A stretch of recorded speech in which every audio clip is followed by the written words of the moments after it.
시장의 잔주름까지 들여다보겠습니다. 시장 클로즈업. 자, 오늘 저희가 매주 목요일마다 새로운 분들을 모셔서 계속해서 새로운 이야기를 좀 들어보고 있죠. 오늘은 이분과 함께 하도록 하겠습니다. 하이투자증권 투자솔루션팀 이동근 차장 모셨습니다. 어서 오세요. 네.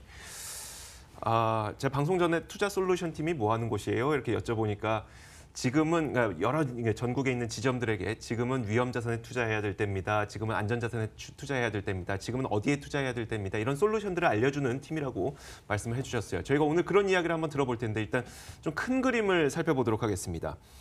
자, 올 한 해를 떠올려 보면 미중 무역 분쟁 때문에 그 심리가 안 좋을 때에는 그나마 미국의 경기가 받쳐줬었는데 지금은 미중 무역 분쟁에 대한 불확실성이 커지고 있는 가운데 미국 경기조차 앞으로 안 좋아지지 않을까에 대한 우려감이 생기고 있는 것 같아요.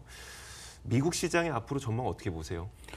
일단 뭐 지금 말씀하신 대로 최근에 이제 그 나오기 시작한 우려가 이 경기에 대한 우려입니다. 특히 이제 그 장단기 금리의 역전이라는 부분이 이제 하나의 어떤 그 신호라는 측면에서 사실 우려를 좀 키우는 부분이 있는데 사실 뭐 아시겠지만은 그 장단기 금리 역전이 경기 침체 그러니까 경기에 직접적으로 영향을 주는 그런 건 아닙니다. 사실 이게 그렇죠. 제가 말씀드렸다시피 이건 하나의 신호인데 그리고 과거의 사례들을 보더라도 장단기 금리 역전된 이후에도 상승 랠리가 벌어진 일들은 굉장히 많았어요. 사실 그런 사례들은 거기 때문에 사실 이거에 너무 좀 지금 일단 이런 상황이 10년 만에 나타난 거기 때문에 이에 대해서 겁을 좀 많이 먹은 상황이 아닌가 미국 시장이 저는 그렇게 보고 있고 그러니까 한마디로 얘기해서 지금 이제 악재에 좀 민감하게 반응을 하고 있다.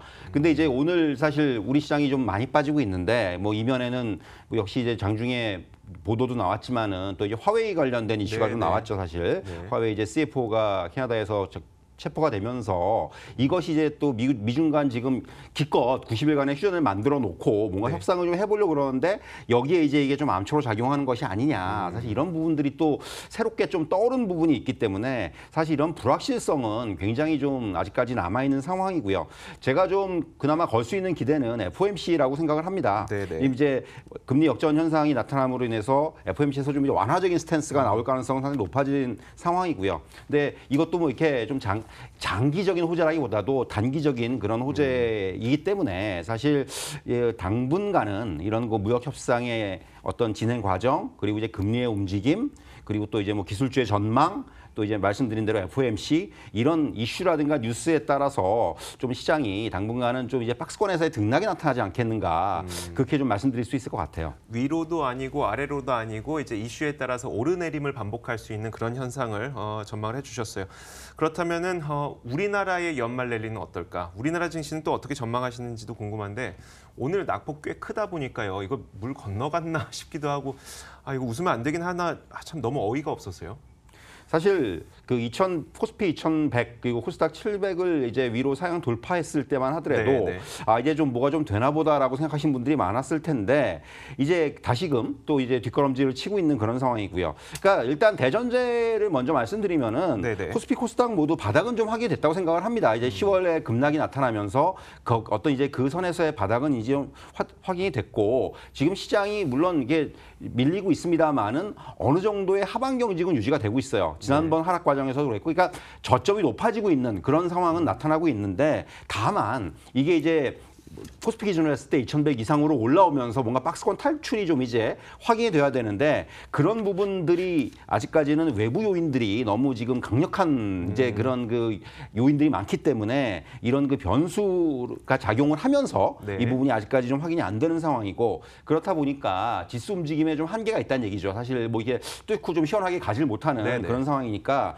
이런 상황에서 사실 업종이라든가 종목 중심 최근에 보면은 이제 특히나 뭐 어떤 테마주라든가 이런 쪽의 움직임들이 강하게 나타나는 이유도 사실 시장이 좀 이제 지수가 잘 못 움직이다 보니까 이런 그 업종이라든가 종목 중심의 시장 흐름이 좀 이어지지 않겠는가. 그래서 연말 어떤 랠리라기보다도 이제 부분적인 어떤 종목의 움직임들 이런 쪽에서 좀 체크해야 되는 상황이 아닌가 그렇게 말씀드릴 수가 있겠습니다. 네, 알겠습니다.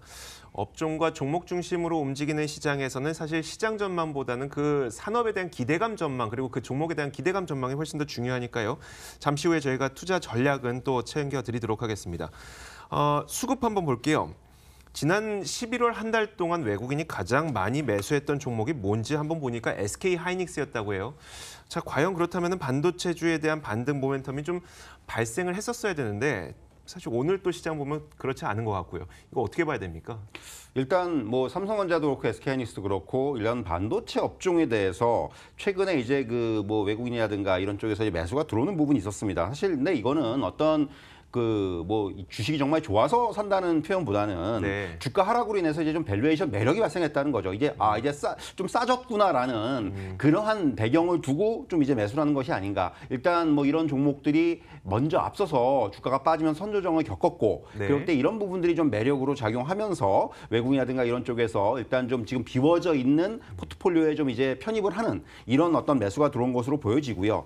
사실 뭐 아시겠지만은 반도체 업황 같은 경우가 지금 뭐 고객사인 IT 기업들의 재고 증가라든가 네. 또 이제 비수기에 접어들면서 그렇게 좋은 상황은 아닙니다. 그렇기 때문에 지금 사실 대부분의 반도체 담당 애널리스트들은 보수적인 대응을 아직까지도 얘기를 하고 있는 네네. 상황이고 일단 여러분들께서 사실 이런 그 반도체 주식에 관심 많으신 분들이 제 주변에도 많은데 사실 먼저 보실 것은 과연 이런 종목을 언제 그럼 사야 되느냐. 내년에 이제 내년 좀 상황을 봐야 돼요. 메모리 산업이 이제 수요와 공급이 얼마나 이제 어떻게 진행이 되느냐. 네. 이 부분을 좀 체크한 다음에 그다음에 이제 조금 업황이 좀 좋아지겠구나. 이럴 때 정도에 돼야지만이 좀 적극적인 투자가 가능하지 않겠는가. 아직까지는 이런 그 어떤 박스 관에서 마찬가지로 매매는 가능하겠지만은 적극적인 투자는 아직 좀 어렵다 이렇게 말씀드릴 수가 있을 것 같아요. 만약 시장이라도 상승한다면요, 또 시총 상위권을 차지하고 있으니까 패시브 자금, 그러니까 뭐 ETF 자금이나 패시브 자금이 들어왔을 때라도 올라갈 수 있겠지만 계속 말씀해 주셨던 것처럼 이슈에 따라서 등락을 거듭하는 장세에서는 딱히 지금 들어가기 좀 어려운 그런 시점이겠네요. 알겠습니다.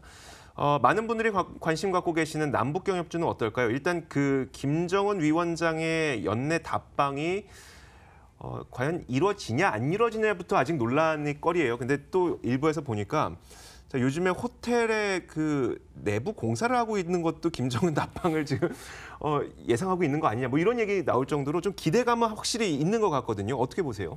예, 말씀하신 대로 이제 기대감들이 얼마나 현실화가 되느냐 이것도 마찬가지로 사실 남북경협주는 가장 지금 뉴스 플로우에 따라서 움직이는 대표적인 테마라고 할 수가 있겠고 네. 이런 부분들이 이제 어떤 이 전체의 센티멘트를 좀 개선하는 그런 상황들이 벌어지고 있고요.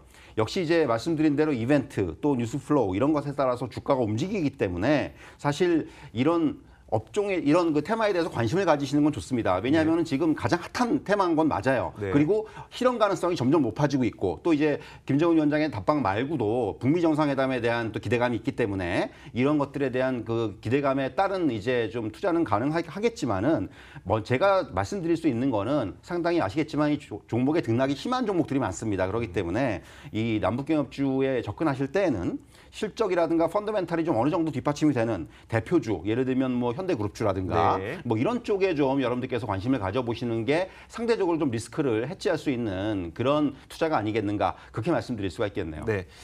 자, 또 한 가지가 연말이 되면서 이제 배당주에 관심을 갖고 계신 분들도 있습니다. 물론 뭐 찬바람 불 때라고 하니까 이제 10월부터 배당주에는 미리 관심 갖고 계신 분들도 계시겠지만 올해 연말 기점으로 이제 그 배당을 받고 싶으신 분들은 올해 우리나라의 주식시장 폐장이 28일이니까 26일까지는 매수를 해야 돼요. 그러면 한 뭐 20일도 안 남았어요. 이제 매수할 수 있는 기간이 얼마 안 남았기 때문에 배당주 투자는 어떤지 한번 들어볼까요?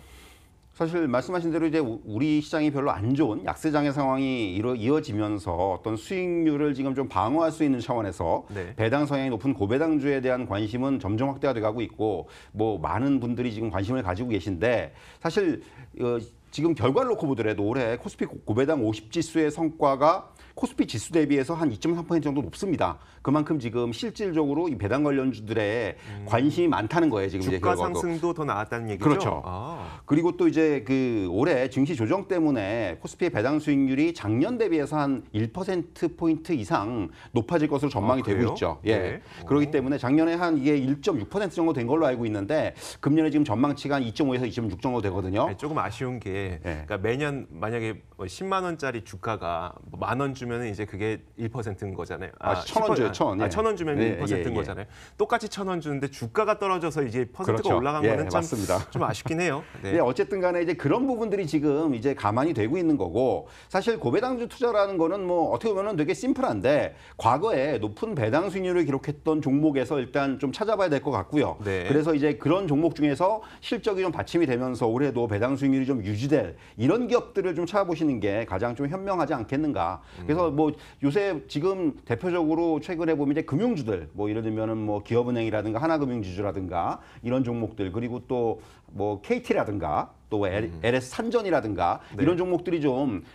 예년에 배당 수익률이 높았던 종목들이거든요. 네. 이런 종목들은 한번 관심 있게 보실 필요가 있지 않겠나 그렇게 생각이 됩니다. 근데 이제 배당주 투자가 참 어려운 게요. 뭐 예를 들어서 배당 수익률이 3%라고 해서 수익률은 3%지만 만약에 주가가 10% 이상 하락해 버리면 단기로 투자하시는 분들은 오히려 손해를 볼 수밖에 없거든요. 좀 바람직하게 배당 투자를 할 수 있는 방법을 좀 알려주시면 어떨까요? 그러니까 이거는 사실 그래서 어떤 가장 좋은 방법은 저는 꼭 배당을 받겠다는 생각보다도 네네. 그 이전에 일단 배당주들이 일단 좀 먼저 움직이는 경향이 있기 때문에 네. 좀 미리 좀 투자를 하셔가지고 그러니까 또 그 배당을 받기 위해서 매수가 들어오는 경우에 거기다가 오히려 한번 매도를 하는 네, 이런 전략도 한번 가능한 전략이 아닌가 그렇게 말씀드릴 수 있을 것 같아요. 네, 알겠습니다. 사실 배당주도 참 여러 가지 전략으로 이제 투자를 할 수가 있어서요.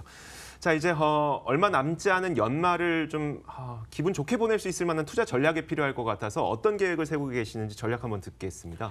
일단 뭐 제가 말씀드린 대로 지금 여러 가지 시장에는 악재들이 많습니다. 아직까지 뭐 12월 금리 인상 뭐 가능성이라든가 또 미중 무역 갈등 이슈라든가 결국 이런 부분들이 결국 단기 반등 정도 뉴스에 따라서 단기 반등은 가능하겠지만은 지금 좀 적극적인 어떤 뭐 시장에 베팅을 한다거나 이거는 지금 쉽지 않은 상황이고요. 네. 그렇기 때문에 일단 그 배경에는 좀 경기 방어를 할 수 있는 이런 좀 업종이라든가 이런 부분들에 대한 관심을 일단 깔아놓고 그다음에 내년에 뭐 정책 수혜 기대감이라든가 이런 부분들이 있는 이런 종목 중심의 포트폴리오를 한번 짜보는 그런 전략이 저는 유효할 것으로 보여지고 몇 가지 말씀을 드리면은 역시 네. 이제 그 경기 방어적 성격을 가지고 있고 그리고 이제 5G 최근에 이제 가장 관심이 많지 않습니까? 네네. 통신주라든가 통신 장비주들 이런 쪽은 좀 무난하게 좀 이제 포트폴리오에 넣을 수 있는 그런 네. 업종이라고 생각이 되고 그리고 최근에 이제 좀 등락이 있습니다만은 내년에 대한 기대감들이 많은 엔터테인먼트 미디어 관련주들 최근에 네. 보면 뭐 스튜디오 드래곤이라든가 이런 종목들의 움직임이 괜찮기 때문에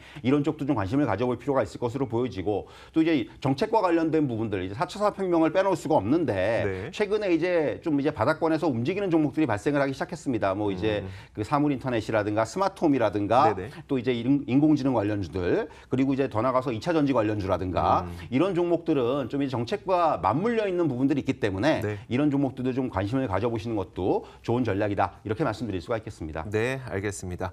자, 이렇게 오늘 시장 클로즈업 이분과 함께 이야기를 나눠봤습니다. 하이투자증권 투자솔루션팀 이동근 차장이었습니다. 오늘 말씀 고맙습니다. 자, 현재 시장이 코스피는 1.5%, 코스닥은 2.7%로 하락하고 있습니다. 오늘 밤에 미국 시장이 열리게 되니까요. 오늘 밤도 좀 지나가면서 시장에 대한 판단을 조금 더 자세하게 해보는 것이 더 나을 것 같고요. 오늘도 하루 남은 시간 잘 보내셨으면 좋겠습니다. 탐나는 주식 2PM도 여기서 인사를 드리도록 하겠습니다. 오늘 시청해주신 여러분 고맙습니다.